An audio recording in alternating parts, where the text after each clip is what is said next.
Welcome into another Tax Talker. Electronic filing opens today, Monday, January 26th. There's a lot of noise about big deductions and big changes from the tax law passed in July. Today, I want to simplify that. Not every change matters. In fact, very few of them matter in terms of saving you money on your taxes. Today, we're going to walk through the deductions you need to be aware of for 2025, the changes, and how to save money in your tax return.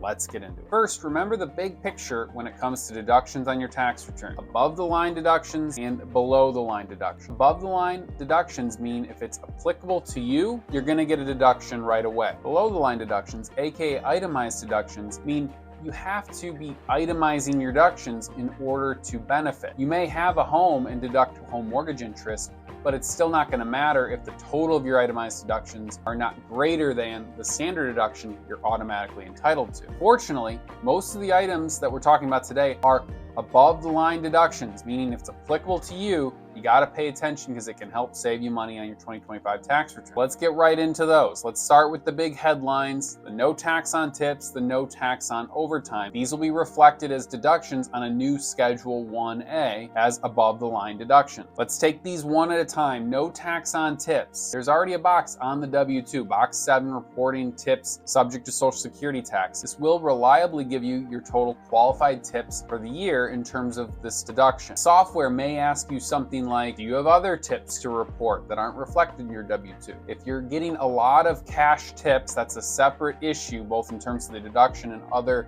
items that may apply. 99% of the time, the answer is no. You can deduct up to a total of $25,000 regardless of single or married. Let's switch to overtime, where this is more complicated because there's no W-2 box reporting overtime for 2025. This will come 2026, but as of now, there's nothing like that. Employers may voluntarily give you your qualified overtime in box 14, or they might give you a supplemental schedule. But if they don't give you anything, or you're not sure what they're giving you, you're going to need to look at your pay stub or payroll records to make that determination. Just did a separate video on this that can walk you through how to calculate this, the number that you need to report on your tax return. The overtime deduction is capped $12,500 single or $25,000 on a married return. Both tips and overtime have income phase outs, your total income on your tax return, and completely phase out, meaning no benefit whatsoever, at $275,000 single or $550,000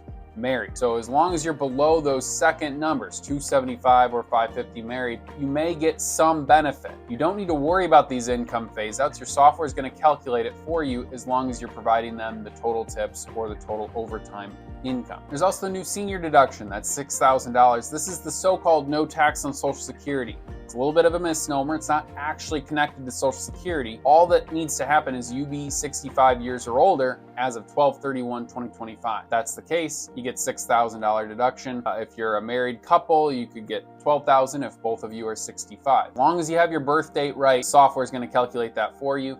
The income phase outs for this are lower: $75,000 single, $150,000 married. Above the line charitable deduction. This is not a thing for 2025. It will be back for 2026. You don't need to worry about that for 2025.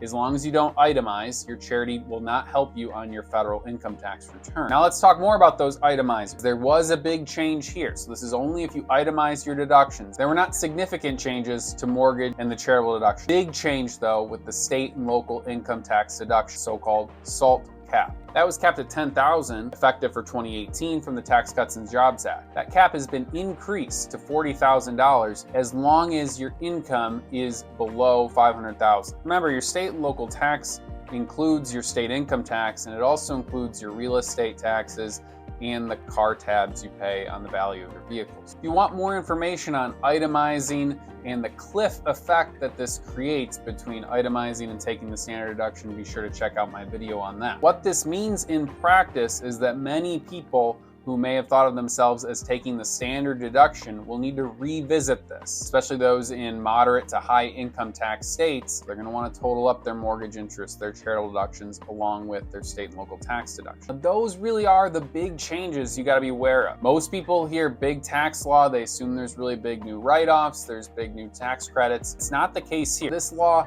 was primarily a matter of extending and making permanent a tax cut that already happened in 2017, effective for 2018. And then there were targeted items beyond that, such as the no tax on tips and overtime. If you have questions on the tax law or other things in the tax world, be sure to drop those in the comments. Thanks for watching. We'll see you next time.